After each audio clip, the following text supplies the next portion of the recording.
Hey nieces and nephews, it's Uncle Chris. Now, the holidays are upon us. Turkey Day is coming. And with what's happening, many may not have SNAP benefits and may not be able to get a turkey. Well, let me give you an alternative to a turkey dinner. Let's go. Oh, Chris, what you got cooking smells so good. Everyone's looking. Uncle Chris. Uncle Chris. Nieces and nephews, check this out. I've got, ta-da, 2 chickens, like Cornish hens, small size, that I've seasoned overnight. What did I use?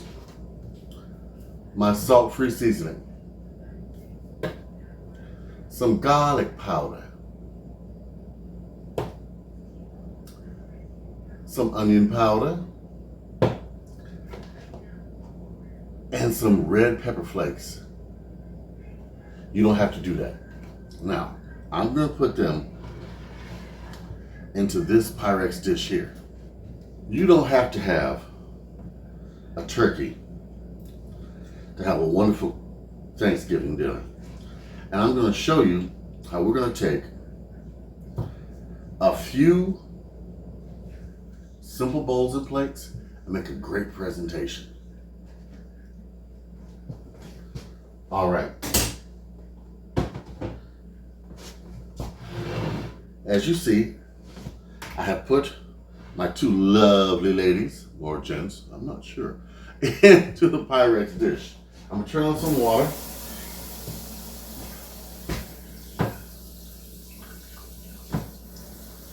Put a little bit of it in there, in fact, at least an inch of water in here. I'm gonna bake that at 380 degrees for at least 30 minutes or until brown. Now, once they're almost cooked, we're going to take some butter and put over the top so they'll brown quite lovely and be crispy. Now, there's a reason I put water in there, and you're going to see in a minute. Let me put this in the oven and then let's start working on those simple sides. Let's go.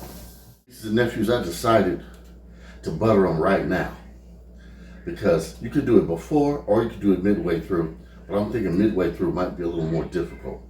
And I want to keep this as simple as possible for you. Okay. We're going to butter him like that. It don't have to be perfect.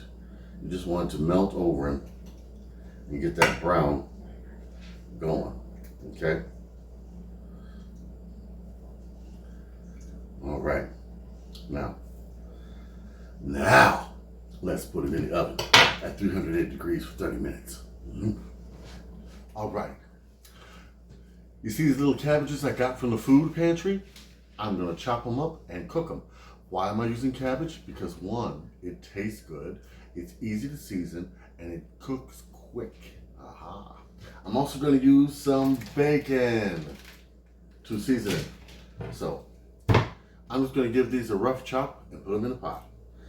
Put this in my strainer. And yes, I clean off my butcher top all the time. I'm going to rinse this off. Then we're going to go over to the stove. We're going to not only make our cabbage, but some mashed potatoes and gravy. My hair is a mess. Okay, here we go. In this pot, I'm going to add our bacon. This also helps the grease not pop me.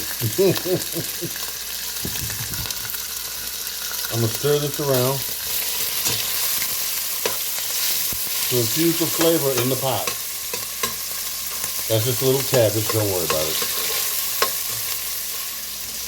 I'm going to add a teaspoon of red pepper flakes. You do not have to.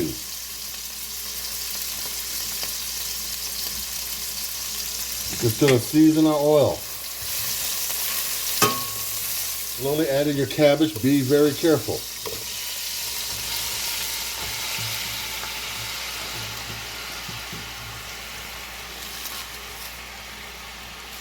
Don't worry, it's going to break apart. Okay?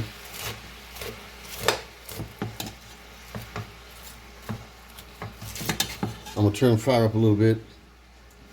I just want to kind of get this started.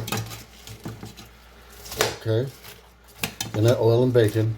Now, I'm gonna add some water, enough just to cover the top of the cabbage.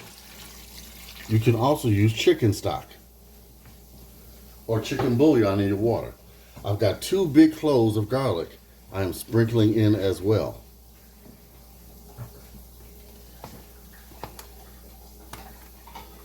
One teaspoon of black pepper.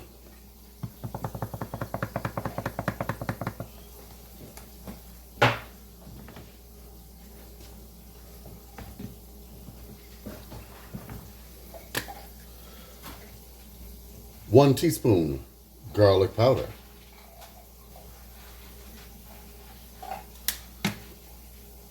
One teaspoon onion powder.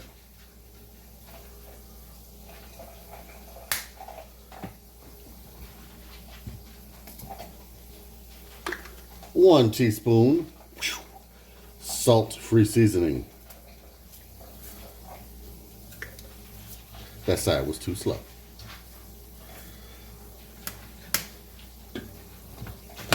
If you can do salt, add a pinch of sea salt. If you cannot, leave it out. You can always salt your food later. That's why salt and pepper shakers are on the table. Now, we're going to bring this to a boil, cover it for at least 10 to 15 minutes. When your cabbage is tender and you can pierce it with a fork, it is done. All right. For some extra smoky flavor, I'm adding some liquid smoke. All right. That'll give your cabbage a nice smoky flavor. I'm just going to mix this around and bring it to a boil. Then I'm going to cover it.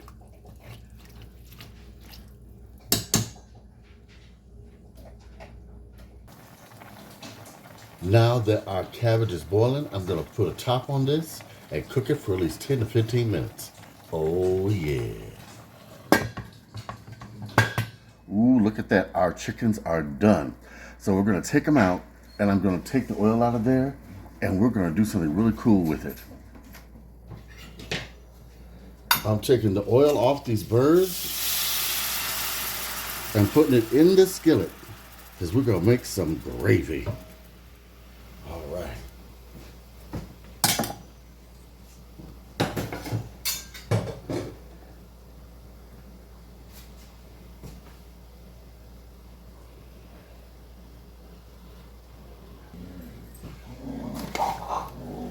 Stop! Stop! Let's put our flour in our gravy, and let's put plenty because we're going to make plenty gravy. Just long enough to cook off that flour taste. Now, I'm going to add my water to this very slowly because I want to incorporate it and make a nice roux. Okay, water. And there we go. We got the basis. Now, I'm going to add enough of this to fill it up.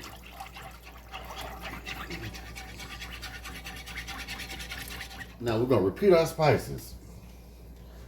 Tablespoon garlic powder. Excuse me, teaspoon, I'm sorry. Teaspoon onion powder.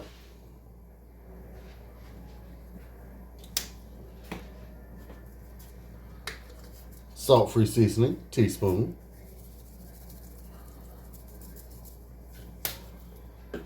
We're going to mix these in. And now I'm going to add in, here goes the cheat, 30% less sodium brown gravy mix. Now, we're going to mix all this in till it's mixed well. Ooh, yes. Now that our gravy has gotten nice and thick, we can put it with our chicken. Let me show you. Let's ladle this generously over our chicken. Ooh, Yes. Down.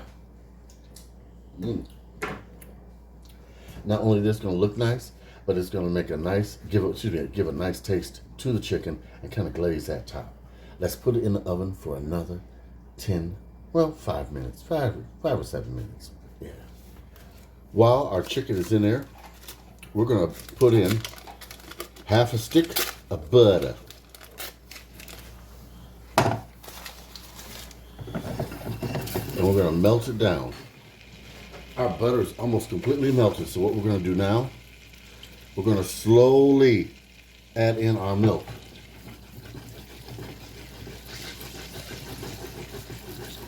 So it doesn't curdle. Okay.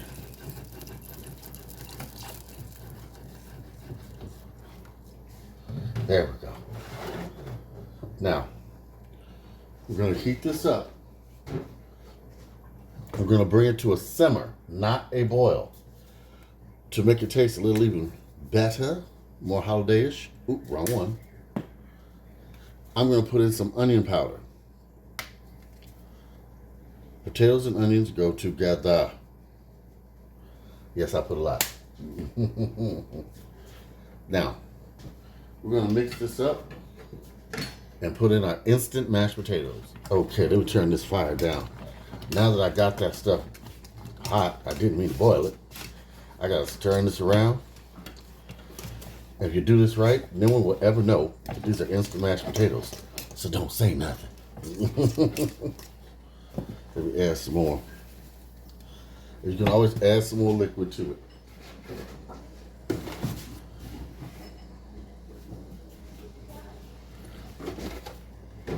Almost had a mishap there. That's all right. Stir them around. Now the trick to getting these to taste like real potatoes is cooking them. You gotta cook them long enough. Don't burn them, because they'll burn easy. All right, they've cooked long enough. I'm gonna turn that fire off. All right, let's plate everything up and see how our spread looks for Thanksgivings. Nieces and nephews, will you look at this? A meal fit for a king. And on a budget. That looks so good. Look at our mashed potatoes with a lake of gravy in them. Then our birds over here swimming in their own gravy, charred to perfection. I love the crispy skin. Yes, and then we've got our steaming hot cabbage on the side. This is a meal done on a budget and fit for a king. See, nieces and nephews, you don't have to spend a lot of money to have a nice Thanksgiving dinner. You don't need a turkey. You can use these chickens just like I did. I've got my chicken, I've got my cabbage, I've got my potatoes, and they look quite delicious. I hope I can see, or you can see me. All right. Remember, like, comment, subscribe, and ignore the puppy flapping her ears.